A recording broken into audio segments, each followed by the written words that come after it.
Paulogia, and another edition of Ham and Egg News, where we react to Ken Ham reacting to things. If you're new to the channel, why not take a second to tap on the subscribe button, so that you'll be notified when new science, theology, and news videos come out. I'm here with Ken Ham and Dr. Gabriella Hanes. I'm Dr. Georgia Purdom. And so... October's a famous month. Okay, why is it famous? Because I get younger. Oh, that's right. It's your birthday. You keep reminding me of that. Are you hinting? Well, you get to a certain age and then every year you get younger. Maybe that's how Ken calculates the age of the Earth. It hit 2.2 billion years, decided that was plenty old, then every year after that, the Earth simply insisted it was getting younger, and now it's back down to just a few thousand. 6,000 years is more of a vanity age for the Earth's dating profile. That's the first news item of the day, so... It's Fat Bear Week. We always have a fun one to start with. Okay, Fat Bear Week 2020 crowns Chunkster as fattest bear. So they're saying this thing rings in at 1,400 pounds. Almost like me. Isn't this discrimination? Now she's making fun of herself. Yes, okay. Well, One of the things I was reading, it said they do this. Obviously, most of us think, well, bears hibernate. That's why they have to do this. But technically, bears do not hibernate. Did you know that? So bears go into torpor, not hibernation. now, when I went to school, I was told bears hibernate. There's lots of things you learned in school that aren't true today, Ken. Thank you, Georgia. I've been saying that since our first episodes. The little bit of biology that Ken happens to recall from his education in the early 70s is certainly out of step with what is being taught today, nearly 50 years later. Do they go to sleep in the winter? In a They cave? do. They enter a hibernate. deep sleep. Nope, because hibernate, they don't wake up at all until the spring. But torpor, they can wake up. Right? That tells us the difference Okay, there. hibernate. Yeah, no, I'm not But doing isn't that at all. torpor a I'm type of waking up a lot. hibernation? I'm the scientist, and I say it's different, okay? Welcome, Yes, it is. Georgia, to the massive set of scientifically literate people who, after having listened to Ken Ham describe his misunderstanding of a phenomenon, say evolution for example, are left with no further recourse other than to scrunch their nose in disgust and say firmly, I'm the scientist, and I say it's different, okay? I bet Ken hears that a lot. Yeah, but I've always thought bears hibernate. Now you've ruined my whole understanding of bears. I always thought evolution was dumb. And then learning the actual facts ruined my whole understanding of evolution. Well, I'm sorry. Sometimes the truth hurts, okay? But they got to do it anyways. Sorry, Ken. Sometimes the truth hurts, but we've got to tell it anyways. All right. All right, so bears, what's it called again? Torpor. Torpor. Torpor. But see, if I get up and say, oh, the bear's in torpor, nobody's going to know what I'm saying. But when I try to describe evolution accurately, no one's going to know what I'm saying. How did you describe If I say the bear's hibernating, they know what I'm saying. When I say God made Adam out of dirt, everyone knows what I'm saying. However you want to say it, Ken. All right. Okay. Okay. Moving on to other things. Okay, we might need another PhD here to keep him on track. How many PhDs do you think it would actually take for Ken to understand and be able to articulate the processes of biological evolution? Do you realize how devastating it is to me to think that bears don't hibernate? If Ken is this resistant to accuracy in bear behaviors, imagine how much he'd kick and scream against any correction related to biological evolution. The man might explode. Just to make your day, I'll put up the next one, Okay. so that you can see. No, that's not going to make my day. There we are. Okay. Just what I wanted to see, Hillary Clinton. Yeah. The article Ken is displaying is in a bit of a huff over something Secretary Clinton said on her podcast. Oh, I didn't realize Hillary Clinton had a podcast. Looks like she started about a month ago. So, she's basically brand new at this. Probably not as good as mine. If you search your podcast app for Paulogia, you'll see my podcast started back in June. So that's like 5 months. I'm not saying my podcast is 5 times as good, but it's probably 5 times as good. I mean, it's cool. Hillary could start one. After I started one, they're probably both good. I mean, you could check hers out or whatever after you've subscribed to mine, because I've been doing it way longer. Well, Hillary Clinton says young people are leaving the church because it is so judgmental, so alienating. Let's hear what she actually said. How do you see now what the church should be doing? Because a lot of people are leaving the church. A lot of young people are leaving the church, in part because the way they understand what Christianity has become is, so judgmental, so alienating, that they think to themselves, well, I don't need that. I don't want to be part of that. So that is her idea for why. That's Hillary's idea. Just last year, the people at Lifeway Research, a group that assists and equips church leaders with insight and advice that will lead to greater levels of church health and effectiveness, published the results of a survey asking 20-somethings who used to be churchgoers why they left. The number 2 answer, representing 32% of the responders, was church members seemed judgmental or hypocritical. This isn't Hillary Clinton's idea. It's what's reflected in the data. Hillary Clinton said that. Yeah, she's known for her church attendance and being a Christian after all. Does she know what a church is? Since arriving in Washington, D.C., the Clinton family settled in at the Foundry Methodist United Church, where the Washington Post reports they worshipped most Sundays when he's in town. Contrast that with current President Donald Trump, whom Ken Ham has expressed his admiration and support of. According to the Post, Trump attended 1 church service before his inauguration, and only 2 since, 1 in 2017 and 1 in 2019. I'm not one to ride to Hillary's defense, but the woman knows what a church is. It says she's a member of the United Methodist Church, but I don't know what that really means. I get it. Sitting in a church doesn't make you a Christian any more than standing in a garage makes you a car. But Hillary's faith isn't actually relevant to this story. She's being very judgmental here too, right? Well, yeah. Judging how the church is. Yeah. No, she's not. I'm guessing no one on this panel actually listened to the interview. Hillary is reporting reasons given by young people who leave. It's not her opinion. At no point did Hillary express that she thought the church was too judgmental. Hillary is attempting to explore ways for the church to combat this perception. Apparently, Ken and Georgia and Gabriella just saw the name of a woman they don't like and an opinion they don't like and decided to put the two together. Hillary may be a lot of things, but she's not guilty of judging churches in this interview. You know what they mean by judgmental and alienating? When you say you are a sinner, well, that's judgmental, right? In this story, if you bother to look past the headline, the people who are making the judgmental charge are church members who leave because they perceive an attitude of judgment. I can see why someone outside the church might think a sinner label is judgmental, but Clinton is concerned about the youth inside the church, Ken. They are against the absolutes of Christianity. Yep. And what they want is moral relativism. And they say, you're judgmental. But then she's being judgmental on us by judging us and accusing us of being judgmental. Think about that. She's accusing you of being perceived by your own people as being judgmental. She would like to help change that perception. Ken is spitting out friendly fire here. They're not tolerant of intolerance. Right. I've heard this ridiculous phrase far too often to think it's ever going to go away. Plus, I really care about actions more than I do attitude. I think that rather than tolerance, I'm going to describe my positions as anti-harm. I want to prevent harm. If Answers in Genesis is taking a pro-harm position, I'm going to stand against that. You know, from Hillary Clinton's perspective, what does she care anyway? I mean, what would happen if you ask her what happens when you die? What would she say? You're dead. Yeah. In this New Yorker interview, Hillary wasn't specifically asked that question, but she affirmed a soul, an afterlife, and the resurrection of Jesus. You can accuse her of lying or pandering if you want, Ken, but she's not going to give you a naturalistic answer. This is more friendly fire. All right, let's move on from Hillary Clinton. I'm done. All right. New study about 75-year-old belief in reptile evolution. Hey, before we go on, you know, in regard to the bears and hibernation, Yes. if you just cut it off when they wake up, then they hibernated. That's not torpor. And then, I mean, Okay, so in this study, what this individual did, the scientist did, was he kind of traveled around to different places, 20 countries actually, and 50 different museums to take CT scans and photos of 1,000 reptilian fossils. And so he basically came up with a new model to explain how we got all of the reptile species that we have today. So they keep calling it evolution, but it's not. It's speciation. I know that creationists tend to be very fluid in their taxonomic classifications, resisting attempts to pin them down on what a kind is or what it isn't. But on past shows, Georgia has affirmed that speciation is where one portion of a breeding population becomes so varied that they can't interbreed anymore. This study covered the entire taxonomic class Reptilia, all going back to a common ancestor. If Georgia wants to call the differences between snakes, turtles, crocodiles, and theropod dinosaurs just speciation, then we can work with that. But she doesn't.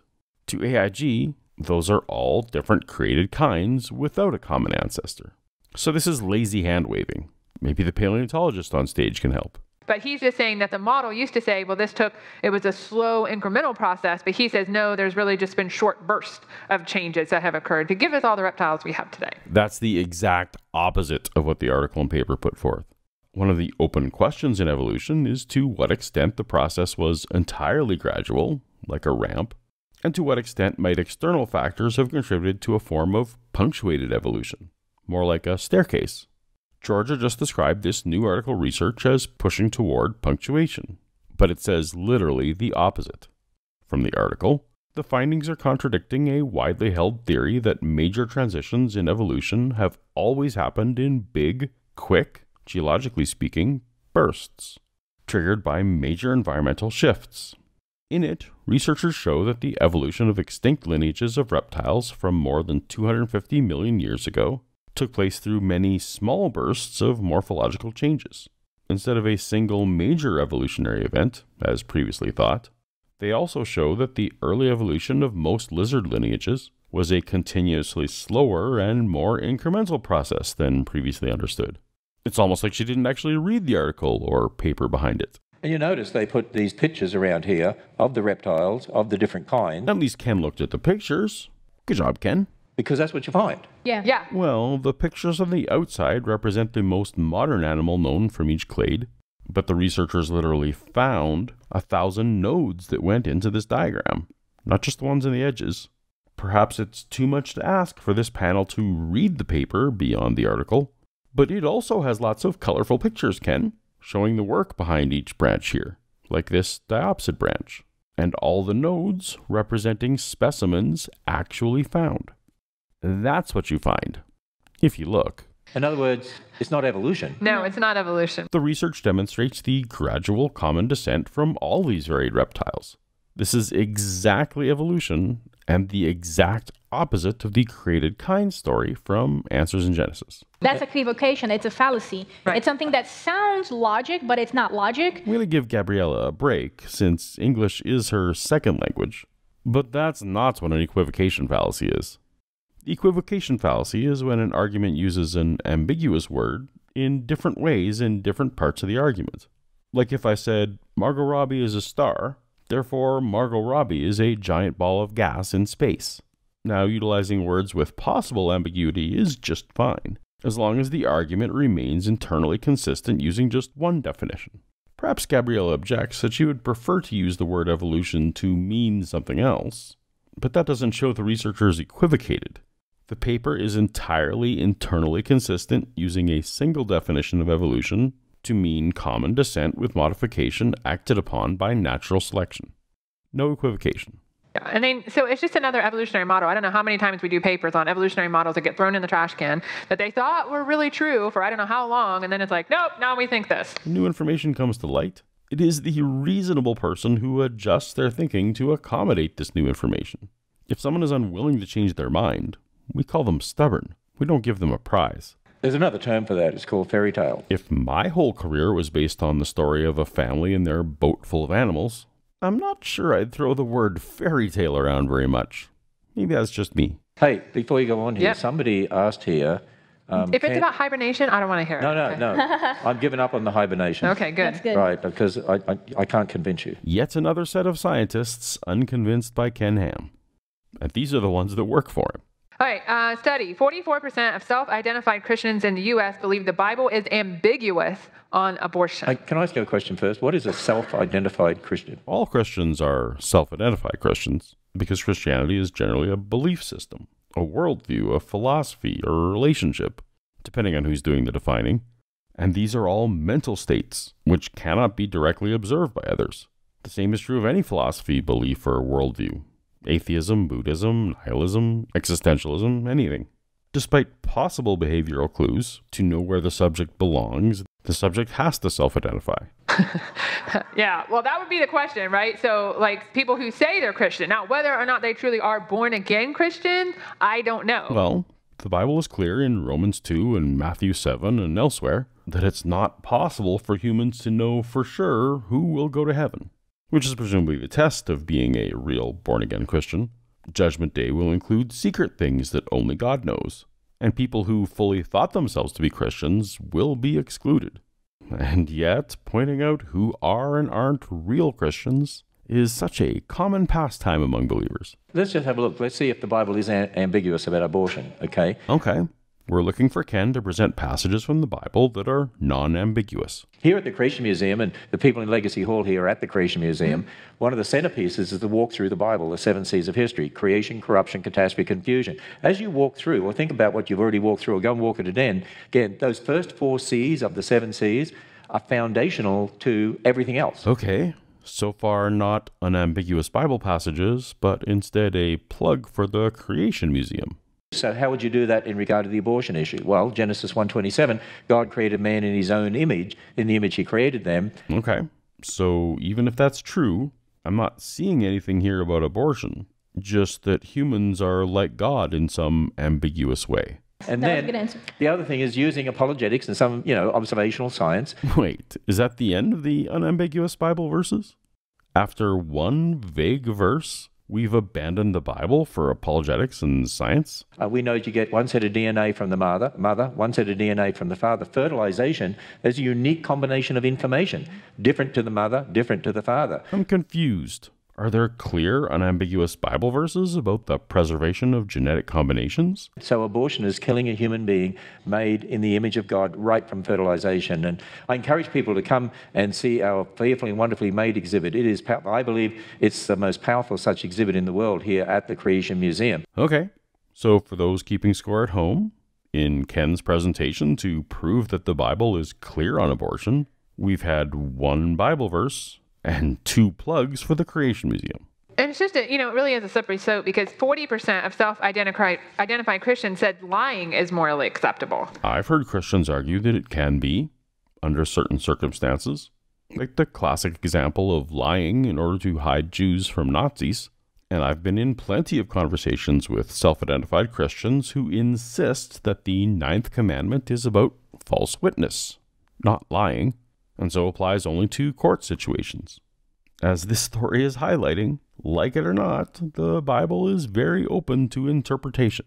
So it's a call for us as parents to teach our kids, to put them embracing serving the church, good material as we have here. That's the reason that we do what we do, to get material out there, Enters TV, all of this is to give resource so the Christian can have answers and can teach your kids to walk with God. The panel is objecting to fellow Christians who say that the Bible is ambiguous on abortion, then proceeding to give only one extremely ambiguous, seemingly unrelated Bible verse, and then saying that in order to agree, children need to be raised not on the Bible, but outside material, like her list of answers in Genesis, books, videos, and attractions. It seems to me that if the Bible was clear on this teaching, then you wouldn't need anything but the Bible to be clear on this teaching. Frankly, I'm surprised it's only 44% of Christians who admit that their book is ambiguous. Since we're almost out of time, let's skip to the bird-like dinosaurs article, since that's Gabby's specialty.